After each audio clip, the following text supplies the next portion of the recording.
UFC 200 situation really sent me backwards.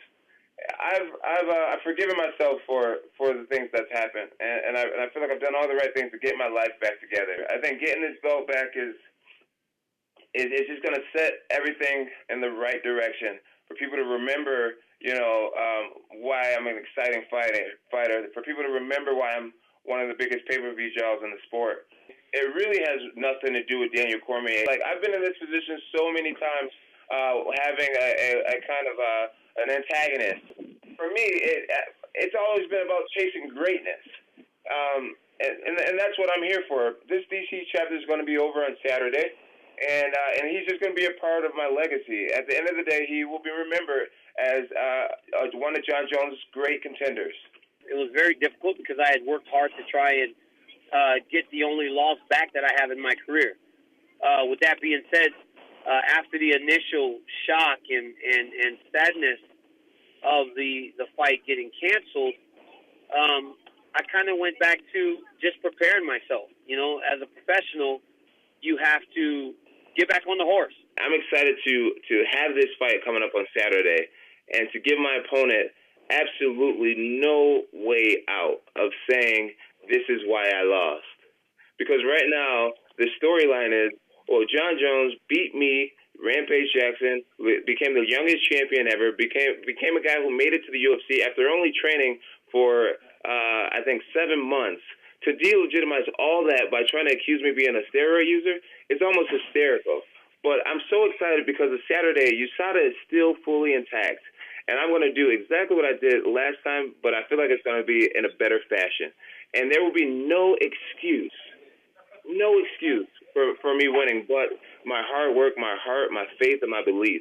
The first time I fought Daniel, it was like, well, he's undefeated, man. Maybe he has it, maybe he has that it factor. And now that I found out that he doesn't have it, I'm excited to freaking be the GOAT. The beauty in this situation is that I get to be the person that doesn't allow for the ultimate redemption.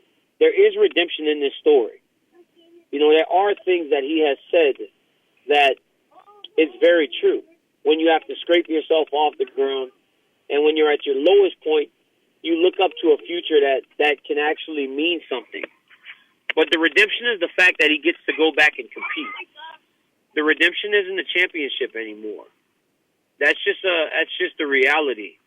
The reality is that he gets another opportunity to be a good citizen, to be a good competitor, and just a good human being in general. You take from that, you learn from all those mistakes, and do that. But the story of redemption is not getting his hand raised in the octagon this weekend. Maybe later, but it's not right now. Redemption is getting to do the things that he's getting to do this weekend. Everybody doesn't need the ultimate redemption. But he will get redemption by getting to compete again. Well, now it's the ultimate, and then there's regular redemption, okay? I believe that I'm the one. I believe it with my whole heart. My kids, I tell my kids that I'm the one. They look at me like I'm the one. I've obsessed myself, and I've convinced myself that I'm something special. And when you believe that in your heart, man, you're dangerous, bro. Especially when you have the work ethic and the athleticism to back it up. And so I don't feel like I need a warm-up fight. Either you got it or you don't. And throughout DC's career, it's been proven time after time again that he is not the one. If he was the one, he would have beat Kel Sanderson. If he was the one, he would have won the Olympics. If he was the one, he would have beat me the first time. I don't feel like I can't beat Jon Jones. I don't question whether or not I'm going to get my hand raised. If that's the idea that you guys take into the fight on Saturday, then that's great. That's okay. But me and the people around me, we have no doubt that we're going to get the job done.